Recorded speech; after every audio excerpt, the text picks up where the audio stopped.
Hello, guys. I am Shane Davis, 20-year comic book veteran. I'm here with Yanzi, and today is the day. Once again, we are talking about transmedia IP such as Sonic the Hedgehog, Mario Brothers, and why do they work? Transformers. Why do these things work? Why are they evergreen when we see the decline in other characters like Superman, Batman, Justice League, Avengers on the decline? Before we get into it, if you guys will hit like, subscribe, ring the bell for notification as we talk about the downward spiral of the American comic book industry. So we have, of course, this article from Tom Brevoort that we talked about in the past, where he basically says, people are naysaying, saying the comic industry is falling. Again, sky is falling.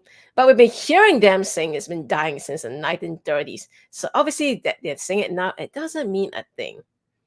Of course, we want to deal in the fact that, look at this. The diversity of material, new and old, that's readily available today is astounding and shows no genuine sign of abating. What is likely happening is that the market is changing. Yeah, it is changing, see. Now, I know people are going to say the comic industry is growing bigger and better than ever. Well, you can see in 2022, yes, obviously there's a big growth. In fact, it grew 4% over 2021. But what they don't tell you is the fact that manga made up over 79% of comics and graphic novel sales in the United States in 2022. So over here, this chart over here, how much of it do you think is really going to be your stuff that Tom Brevoort is talking about, which is obviously Fantastic Four, Batman, Spider-Man, that kind of stuff? Not very much, I would say. There is a change. Tom's right on that. What the change is, our customers we're changing hands with manga. Like we're basically handing our readership over to manga by pollution, basically, by comics nobody asked for, with agendas nobody cares to read, with characters people love. And eventually you really test like how much does somebody love Superman? You find out really quick. These are brands that of characters that people loved and adored. 80-year legacies in some cases built up on these characters, gone just like that. If you don't take care of it, where does it go? So I'm going to bring up a little anecdote that happened to us this weekend. We went to a Christmas event.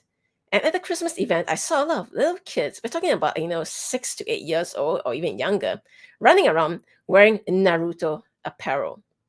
And in fact, a mom walked up to me and said, my daughter thinks your Naruto shirt is really awesome. And see, this is a very interesting thing that I'm noting. Now, for children that young of an age, they weren't even born when Naruto stopped airing on TV. Think about that. So where could they have picked up Naruto from? Obviously not from their friends. They obviously learned about Naruto from their parents, who are like, man, there was this manga I used to read when I was younger and I loved it. So I'm going to introduce it to my children. That is what is happening with manga anime now. Unfortunately, though, this is the other thing. I don't think I really see many children running around with Superman or Batman shirts or even Spider-Man shirts anymore these days. It's just something you don't really see anymore. So what that tells me is that the parents are not buying them for the kids. See, guys, I think we all forget this very important thing, and that is that you can target children all you want with all your crazy agenda, cartoons, or whatever. In the end, if mommy and daddy doesn't buy Disney Plus, your message doesn't get across. So therein lies the crux of the problem. When they try to attract this new group of audience that they believe is out there, they think, oh, we can make a bisexual Robin or bisexual Superman, and then all the LGBTQIA people will come in and they will replace this old, aging, cis white male demographic that we've been catering to. And it's okay, our sales will go up. And in fact, no, sales have been going down.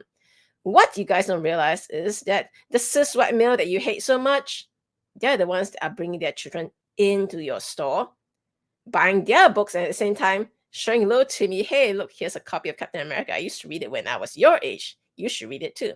You immediately lose the parent that's going to walk into the store with a kid. And what does that mean? Then kids will not be exposed to comics.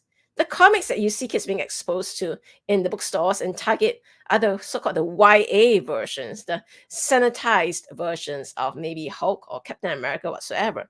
You're not seeing the floppy versions of these characters that publishers are trying so desperately to sell to the audience right now.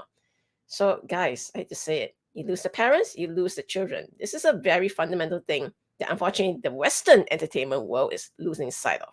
One of the comics that has had a spike recently was a Transformers #1. And the reason I want to bring it up is that book was, as a Transformers fan, was back to basics.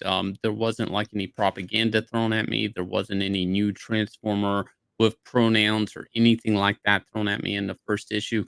a lot of action, some cliffhanger stuff, maybe a little violence, but it was back to basics. Now, why does that matter to me? Because I will read that and eventually I will pass that on. When you chase a demographic, like especially in the community hashtag, and you go after this demographic so much so that you bend and break your intellectual property, what are the possibilities that that demographic is going to pass the hobby on to another generation? So let's talk about this generational thing in another perspective. You guys must have heard of Sonic the Hedgehog, or Zelda, or Mario, or Pokemon. These things have actually transcended generations. Pokemon was a thing like what? It's over 30 years old. Yeah. So think about it. That has transcended at least one generation. Your kids running up and down the streets are still all about Pikachu and Snorlax and all that. Here's the thing. People are going to be like, yeah, they have done all these new diverse input versions of Pokemon. They have people of color as trainers and all that. And yeah, that's great. See, but all the kids still know Pikachu and Ash.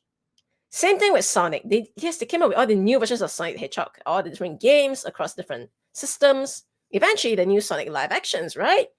Here's the thing though, they didn't try to change up what Sonic fundamentally is, and that is a blue hedgehog that runs really fast. That is all he is.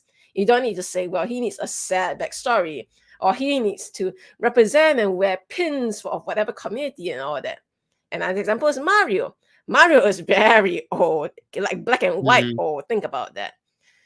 Why is Mario so relevant that it made $1.3 billion at the box office this year? One very simple reason. He's still a red-wearing mustachioed plumber running around with his green-clad brother. And as far as I know, there's no attempt to say update his appearance, make him another race, another gender, whatsoever. Mhm. They know what works, and they kept to it. Now, I'm not saying that things should not change with the times. Obviously, things like your characters eventually start using cell phones and all this, that's changing with the times. But if you change the fundamental aspect of the character, maybe, just maybe, that's not the character that people fall in love with anymore. In the case with Mario, I want to point out, like, they never really changed the character too much. They developed, there were new games, like whether it be a racing game or a party game or even a game on Luigi or Super Smash Brothers. They built new scenarios for the established character. They didn't go in and change the established character. And that's how that the established character is the foundation that then you can build off of with some creativity, and you can build new product with a strong foundation, which is the established character.